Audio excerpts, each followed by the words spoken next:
শ্রীমদ্ ভগবদ গীতা, গীতা জ্ঞান, গীতা অষ্টাদশ অধ্যায় মোক্ষ যোগ, শ্লোক সংখ্যা 11তম।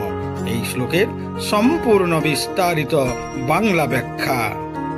নহি দেহবৃত্তা শক্যং ত্যক্তুং কর্মাণ্য শেষতঃ যস্তু কর্মফল ত্যাগী সত্যাগিত্বভিধীয়তে।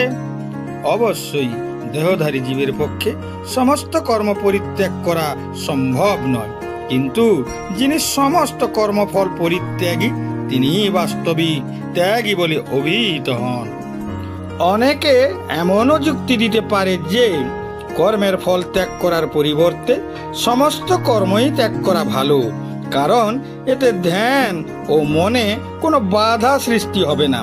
তাদের যুক্তি অনুযায়ী এটা একটা বিকল্প হতে পারে, কিন্তু শ্রীকৃষ্ণ এই সম্ভাব্য বিকল্পকে প্রত্যাখ্যান করতে বলেছেন, কারণ দেহধারী আত্মাদের জন্য সম্পূর্ণ নিষ্ক্রিয় অবস্থায় থাকাটা একেবারেই অসম্ভব।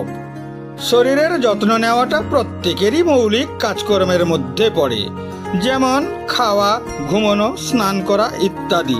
এছাড়া দাঁড়ানো, বসা, চিন্তা করা, হাঁটা, কথা বলা ইত্যাদি কাজগুলিকে এড়ানো যায় না।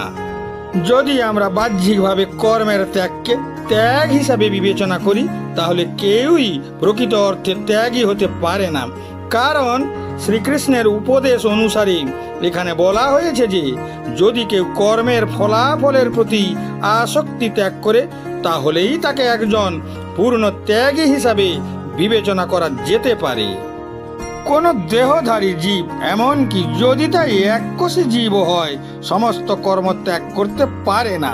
কর্ম হলো জীবনের প্রতীক এবং বৈশিষ্ট্য। কর্ম হলো জীবনের ফুলের সুবাস। যেখানে কর্ম নেই সেখানে জীবনের শেষ বলে মনে করা হয়। কোনো কাজ না করে থাকাও নিজেই একটা কর্ম। শারীরিক ও মানসিক ক্রিয়াকলাপ মৃত্যু পর্যন্ত অব্যাহত থাকে। তাহলে আমাদের মতো নশ্বর প্রাণীদের ক্ষেত্রে কর্ম করা উচিত কি না, এ ধরনের প্রস্তাব কখনোই বিকল্প হতে পারে না। কিন্তু আমাদের কোন কাজগুলো করা উচিত এবং কিভাবে করা উচিত সে সম্পর্কে অবশ্যই একটি পছন্দের সুযোগ রয়েছে। গীতার উপদেশ অনুসারে আমাদের উচিত ঈশ্বরের প্রতি উৎসর্গের অনুভূতি নিয়ে আমাদের কর্তব্য পালন করা। অজ্ঞ লোকেরা দেহ এবং অন্যান্য জড় গুণাবলীকে তাদের নিজস্ব প্রকৃত স্বরূপ বলে মনে করে এবং তাদের প্রতি আসক্ত হয় এবং নিজেদেরকে তাদের কর্মের কর্তা বলেও মনে করে। অতএব এই ধরনের লোকেরা পূর্ণময় কর্ম ত্যাগ করতে সক্ষম হয় না। এই ধরনের লোকেদের প্রতি ভগবান শ্রীকৃষ্ণের উপদেশ হলো তাদেরকে অত্যন্ত কঠোর হয়ে কর্মের ফলাফলের প্রতি আসক্তি ত্যাগ করা উচিত।